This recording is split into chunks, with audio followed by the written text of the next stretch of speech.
नमस्कार दोस्तों, आप सभी का आपके अपने YouTube channel DL study classes के प्लेटफार्म में बहुत स्वागत है। दोस्तों, आज हम रीजनिंग का प्रैक्टिस सेट करेंगे और रीजनिंग के इन सभी वीडियो में उन्हीं क्वेश्चनों को सम्मिलित किया जा रहा है जो कि आपके प्रीवियस के एग्जाम में पूछे गए हैं और आने वाले एग्जाम में पूछे जा सकते हैं। तो जाके आप लोग रीजनिंग के इन सभी प्रैक्टिस सेट को जरूर देखिए ताकि आपको एग्जाम में क्वेश्चन को हल करने में आसानी हो और पता चल सके कि किस प्रकार के रीजनिंग के क्वेश्चन हमारे एग्जाम में पूछे जाते हैं। तो दोस्तों, चलिए बिना देरी किए हुए अपने क्वेश्चन को आगे बढ़ते हैं। जैसे पहला क्वेश्चन दिया गया है, क्वेश्चन है कि नीचे दी गई प्रश्न में प्रश्न चिन्ह के स्थान पर कौन सी संख्या आएगी। बताना है जिस प्रकार यफ का संबंध 216 से है उसी प्रकार यल का संबंध किससे होगा। तो देखिए, यदि आप इसे हम ध्यान से देखेंगे तो 216 आपका किसी का क्यूब नजर आ रहा है। 216 किसका एक क्यूब होता है तो यह आपका 6 का क्यूब होता है। और यफ किस नंबर पर आता है तो यफ यदि हम नंबरिंग कर देंगे तो यह आता है 6 पे, यानी जो यफ लिखा गया है इसे हम नंबरिंग करते हैं तो 6 आता है। और नंबरिंग करने पर जो संख्या प्राप्त होती है उसका क्यूब कर देंगे तो हमारा आंसर आ जाएगा। सेम उसी प्रकार यदि यल आता है 12 पे और 12 का क्यूब करेंगे तो क्या होगा, 12 का क्यूब करेंगे तो 12 गुणे 12 गुणे 12 होगा। और 12 गुणे 12 गुणे 12 इसका यदि गुणा करेंगे तीनों का तो आपका 1728 प्राप्त होगा। क्या होगा, 1728। तो ये किस ऑप्शन में 1728 है तो 1728 आपका ऑप्शन नंबर डी में है, इसलिए इसका option number D correct answer हो जाएगा। यानी कि जो आपका अक्षर दिया गया है उसे नंबरिंग करके उसका क्यूब कर देंगे तो हमारा आंसर आ जाएगा। अगला क्वेश्चन दिया गया है कि दिए हुए विकल्पों में से लुप्त संख्या ज्ञात कीजिए। बताना है कि जिस प्रकार यहाँ 26 आया है और यहाँ 26 आया है उसी प्रकार उसी सेम लॉजिक से यहाँ क्या आएगा, इस क्वेश्चन मार्क जगह पे कौन सा ऑप्शन करेक्ट होगा। देखिए, बाहर में संख्या दिया गया है 4 6 2, तो इन्हें आपस में क्या करें कि हमारा 26 आ जाए।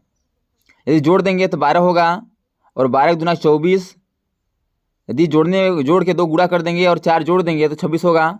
देखिए, सेम इसी प्रकार इसमें करते हैं तो 7 10 15 15 30, 30 में 3 जोड़ेंगे 33 होगा। 26 दिया गया है, यानी कि आपका जोड़ वाला लॉजिक नहीं लग रहा है। अब क्या करेंगे, यदि इसे आपस में गुणा करा देते हैं तो 6 चौको 24, 24 दूना 48। देखिए, आपका 26 दिया गया है तो ये भी नहीं होगा। अब यदि इसे हम आपस में इनको दोनों गुणा कराते हैं तो क्या होगा, 6 चौको 24 होगा और 2 को जोड़ देंगे तो क्या हो जाएगा 26, जो कि 26 आपका यहाँ दिया गया है। सेम उसी प्रकार इसे कर देंगे तो 3 7 21 हो जाएगा और प्लस 5 कर देंगे तो क्या होगा 26, और 26 भी यहाँ दिया गया है। हमें अब लॉजिक समझ आ गया कि दो संख्या जो आपस में दिया गया उसे गुणा करके और नीचे वाली संख्या को जोड़ देंगे तो हमारा आंसर आ जाएगा। तो अब इसे यदि गुणा करा देंगे तो 8 5 40 हो जाएगा और प्लस 4 कर देंगे क्या हो जाएगा 44। देखिए, 44 किस ऑप्शन में है तो 44 आपका ऑप्शन नंबर बी में है, इसलिए इसका option number B correct answer हो जाएगा। नेक्स्ट क्वेश्चन दिया गया है, यह क्वेश्चन आपका ब्लड रिलेशन से है। क्वेश्चन है तो इस प्रकार के क्वेश्चन आपको देखने से पहले आपको पढ़ना चाहिए कि फैमिली ट्री कैसे होता है। यानी कि मान लीजिए आप हो गए और आपके पापा ये आपसे एक पीढ़ी ऊपर होंगे, आपके दादा पापा से भी एक पीढ़ी ऊपर होंगे और आपके जो पुत्र होंगे आपसे एक पीढ़ी नीचे होंगे। ये मान लीजिए आप हैं। अब देखिए, पापा मम्मी चाचा चाची सब इसी पीढ़ी में आएंगे जो कि आपसे एक पीढ़ी ऊपर होंगे, और दादा दादी आपसे यह 2 पीढ़ी ऊपर होंगे, क्योंकि पापा के पापा आपके दादा कहे जाते हैं तो आपके 2 पीढ़ी ऊपर हो जाएंगे। और देखिए, आप में कौन कौन आ जाएंगे, जैसे कि आप हो गए, भाई हो गए, बहन हो गए, चचेरा भाई हो गए, मौसेरा भाई हो गए, ममेरा भाई हो गए, बहन हो गए। ये अपने श्रेणी में आएंगे, यानी कि अपने बराबर लेवल में आएंगे। यदि बात करें हम नीचे की तो जैसे कि आपके पुत्र हो गए, ठीक है, आपके पुत्र, और जैसे कि आपके बहन के पुत्र हो गए, आपके भाई के पुत्र हो गए, ये एक पीढ़ी आपसे नीचे आएंगे। तो ये आपको बनना चाहिए। जब भी ये वैसे बन जाएगा, ये आपको फैमिली ट्री बनाते आ जाएगा तो आप इस प्रकार के क्वेश्चन को आसानी से हल कर पाएंगे। तो चलिए इसे हल करते हैं और देखते हैं कि हमारा आंसर क्या होगा। क्वेश्चन बोल रहा है कि यफ ए का भाई है, यानी जो यफ है बोला है कि जो यफ है, ये मान लीजिए यफ है, बोला है कि ए का भाई है, यानी एक है, इसका भाई कौन है, ये है, यफ है। यफ ए का भाई है, सी ए की पुत्री है, जो सी है ना वह ए की पुत्री है, तो माइनस हो जाएगा नीचे। फिर बोला है के यफ की बहन है, यानी जो के यफ, देखिए यफ यहाँ है तो के है यफ की बहन, जो के है यफ की बहन है तो माइनस से ऊपर से कर देंगे। फिर बोला है कि जी सी का भाई है, जो जी है ये सी का भाई है तो प्लस कर देंगे। तो बोला है कि जी का चाचा कौन है, तो ध्यान से देखिएगा, सी ए की पुत्री है, यानी जो सी है ना ये ए की पुत्री है, तो या तो ये माता होगा या तो पिता होगा, क्योंकि इसमें लिंग निर्धारित नहीं किया गया है, बस बोला है कि सी ए की पुत्री है। तो या तो सी जो सी है, या तो ये का पुत्र है, तो ये या तो माता होगी या तो पिता होगा। तो बोला है कि जी का चाचा कौन है, तो देखिए ये आपस में भाई बहन हो गए। जब ये आपस में भाई बहन हो गए और ये मान लीजिए पिता मान लेते हैं, ठीक है, पिता मान लेते हैं, तो पिता के भाई कौन है, यफ हैं। चाचा कौन हो जाएंगे, आपके पापा के भाई चाचा बोलते हैं, अपने पापा के भाई को क्या बोलते हैं, चाचा बोलते हैं। तो यफ इसमें क्या है, चाचा है। तो ऑप्शन नंबर डी जो है यही करेक्ट आंसर हो जाएगा। तो दोस्तों मैं आशा नहीं पूरी विश्वास करता हूँ कि ये सभी क्वेश्चन आपको अच्छे समझ आ रहे होंगे। यदि क्वेश्चन में कहीं भी डाउट है तो आप लोग कमेंट बॉक्स में जरूर बताइए, ताकि अगले आने वाली वीडियो में हम उस डाउट को अच्छे से क्लियर कर सकें। और दोस्तों यह वीडियो आपको अच्छा लगे तो वीडियो को लाइक और अपने दोस्तों में शेयर जरूर करिए, ताकि गवर्नमेंट एग्जाम की तैयारी करने वाले आपके दोस्तों को भी इस वीडियो का लाभ हो सके और कम से कम समय में एग्जाम में रीजनिंग के क्वेश्चनों को हल कर पाएँ। अगला क्वेश्चन दिया गया है,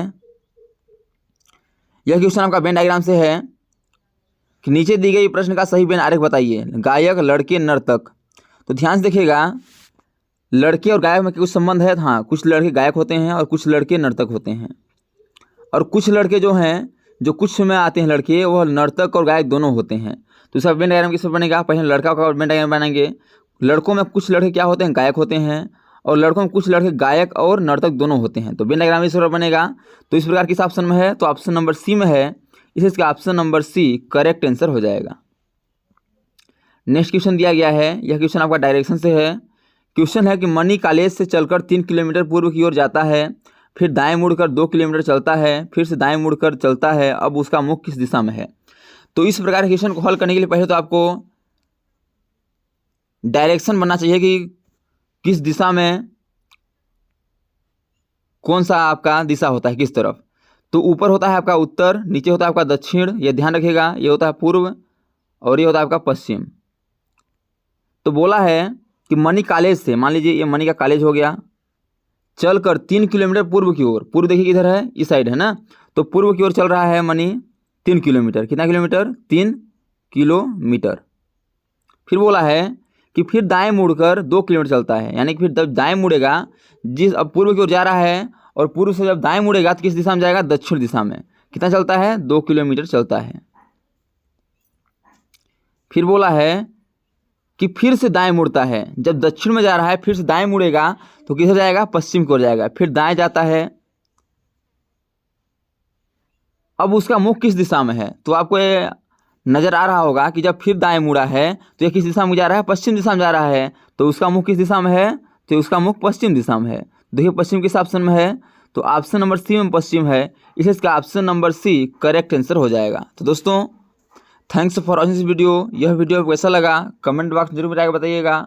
और इसी प्रकार के ऑल गवर्नमेंट एग्जाम में पूछे जाने वाले GK, GS, math, reasoning, Hindi, current affairs और लूसेंट संबंधी क्वेश्चनों को पाने के लिए हमारे यूट्यूब चैनल को लाइक, शेयर, सब्सक्राइब कर बेल आइकन को प्रेस करना भूलिएगा, ताकि जब भी न्यू वीडियो अपलोड हो सबसे पहले नोटिफिकेशन आता पहुँचे। तो आज तक के लिए इतना ही, मिलते हैं नेक्स्ट वीडियो में, तब तक के लिए जय हिंद, वंदे मातरम।